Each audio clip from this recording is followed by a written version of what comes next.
In this video, we are going to look at chemical bonding in chemistry. So we basically look at ionic bond or electrovalent bond. We look at covalent bonding and hydrogen bonding. So ensure you stay to the very end of this video. You're going to learn a lot, guys. Okay, so having done that, let's go into the details of the video.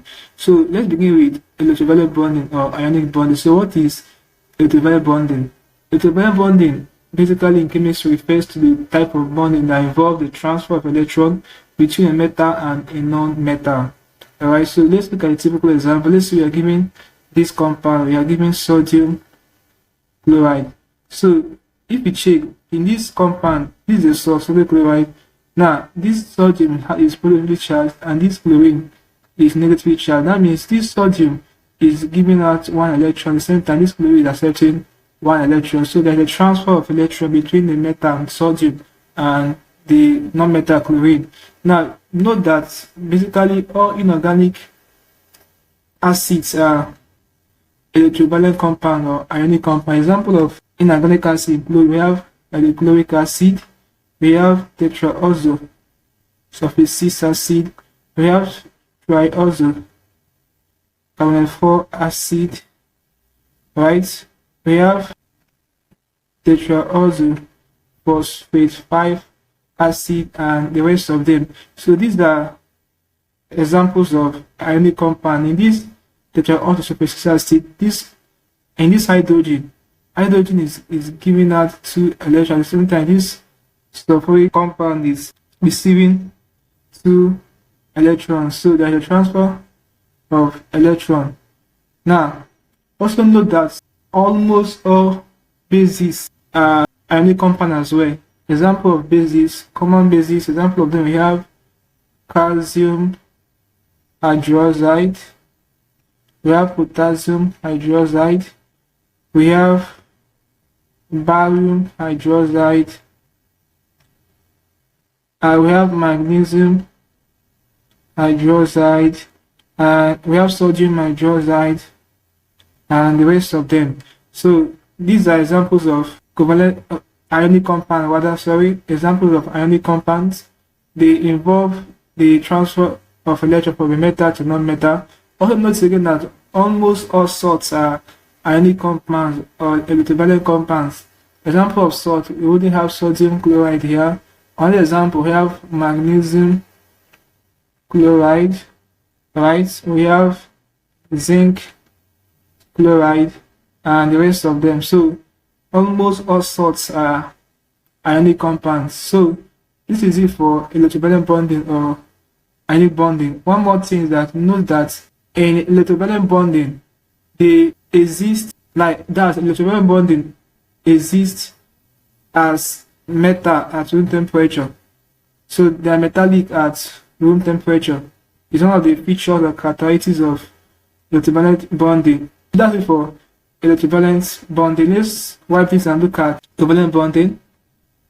Okay, now in covalent bonding is a type of bond in which there is sharing of electrons between atoms. There is no transfer of electron between a metal and a non-metal. Rather, in each case, there is sharing of electron between the atoms. There is no transfer of electron between a metal and a non-metal. Alright, so now note again that there are 2 types of covalent bond. We have ordinary covalent bond, we have coordinate covalent bonding or dative. So either you call it coordinate or you call it dative covalent bonding. This one have ordinary covalent bonding. Alright, so let's begin with this one, ordinary covalent bonding. Now, in ordinary covalent bonding is a kind of covalent bonding in which the both atoms involved in the reaction donate electrons to be shared by both. Okay, for example of ordinary covalent bonding, we have water. The typical example is H2O. Let me show you how the sharing occurs in water. Let me draw the diagram. Let me say this is oxygen. So these are first shell. This is a nucleus. So this is a first shell contain the maximum number of 2 electrons. Right. So this is the second shell. Alright. So remember, oxygen has 8 atomic number. Now we have already imputed 2 electrons, remaining 6 electrons. So let's put 2 here, put 2 here. So we have put 6 electrons now, remaining 2 electrons to make it 8 atomic number. So this is how the shell occurs. Remember, hydrogen. Let's put hydrogen here. This is hydrogen. This is hydrogen. Remember, this is our oxygen. Alright. Now, here now, this hydrogen has one atomic number. Since the essence of this bond is to attain stability, since hydrogen has one atomic number, it will donate that one here. At the same time, remember, we have not completely filled the second shell in this oxygen, remaining 2 more electrons. So what will happen here now is that the second shell for oxygen will donate 1 electron here. Let me present the electron of oxygen with this. Whereas the hydrogen here at the right will donate 1, since it has one atomic number, donate that 1 electron here, and the oxygen in the middle will donate 1 more electron here.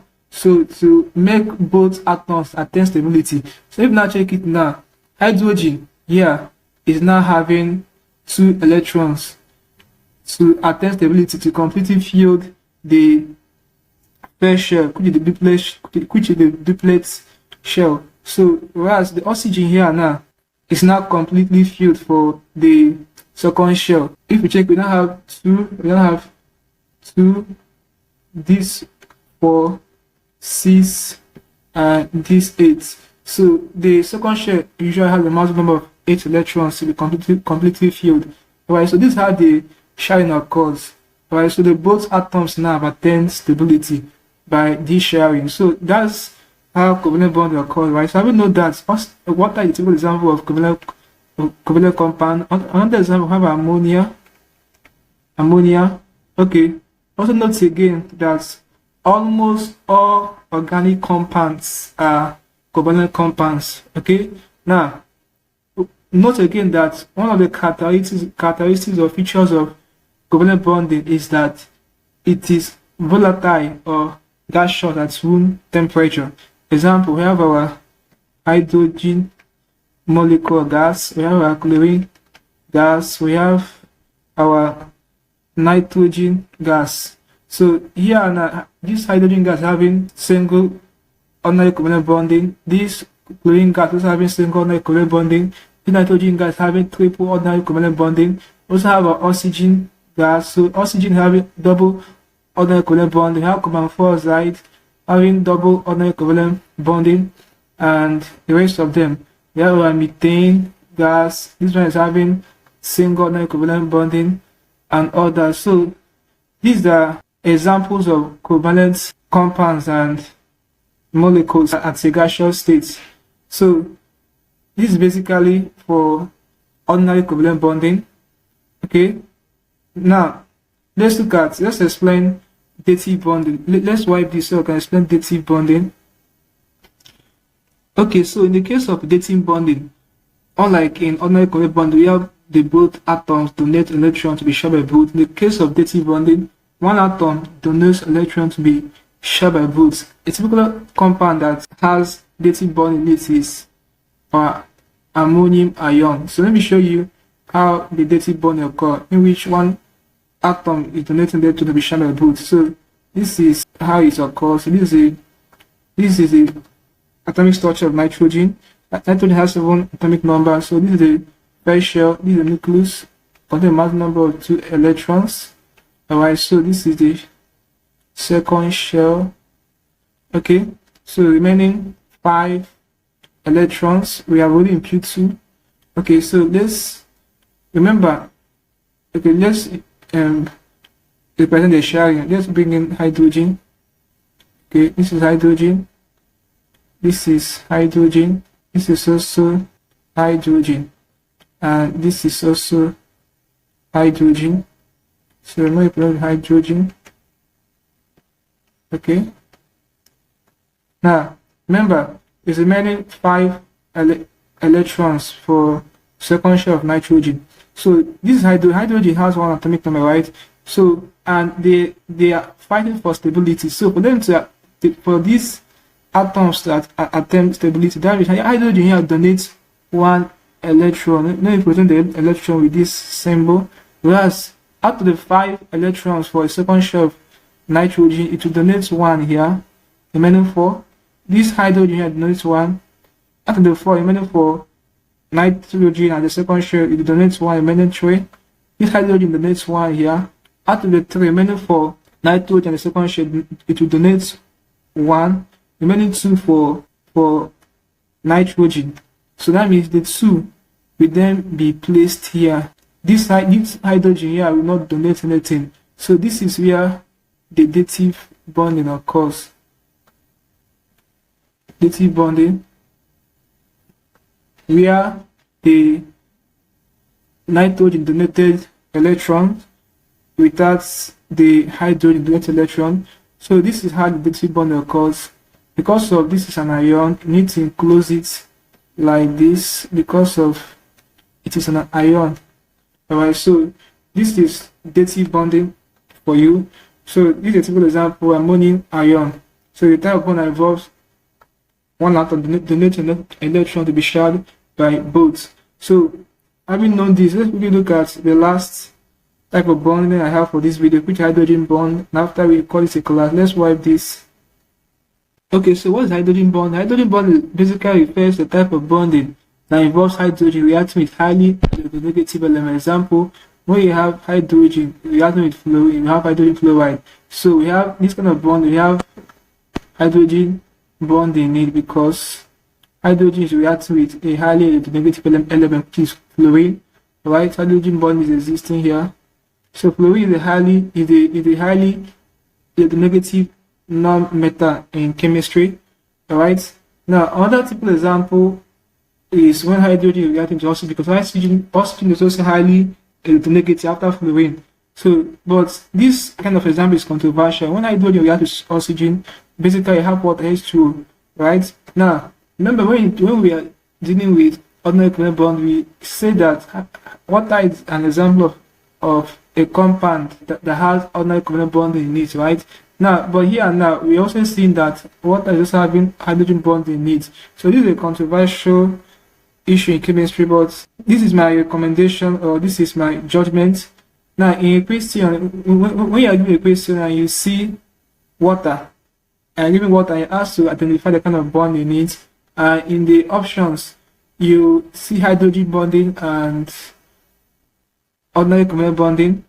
I will recommend that you should go for hydrogen bonding. But when you don't see hydrogen bonding in the options, go for ordinary covalent bonding or covalent bonding there. But when the both are in one option, that's water is having both hydrogen bonding and ordinary covalent bonding, they go for that option. That will be the precise, the accurate one. But when the options are split and not together, we have option A, covalent bonding, option B, hydrogen bonding. I recommend you go for hydrogen bonding. So that's my judgment. So this is basically how you can solve problems involving or identify whether electrovalent bonding or ionic bonding in chemistry. Also identify covalent bonding and hydrogen bonding in chemistry. And with this, I come the end of the class. Hope it's more interesting. If you're new to the channel, ensure you subscribe to the channel by hitting the subscribe button for more videos. Like, share, and comment on this video to tell me how you feel from what I've learned. If you seem to have any specific questions to ask, feel free to be a question in the comment section below. And I'll share the response. That is for this class, guys. Thanks for watching.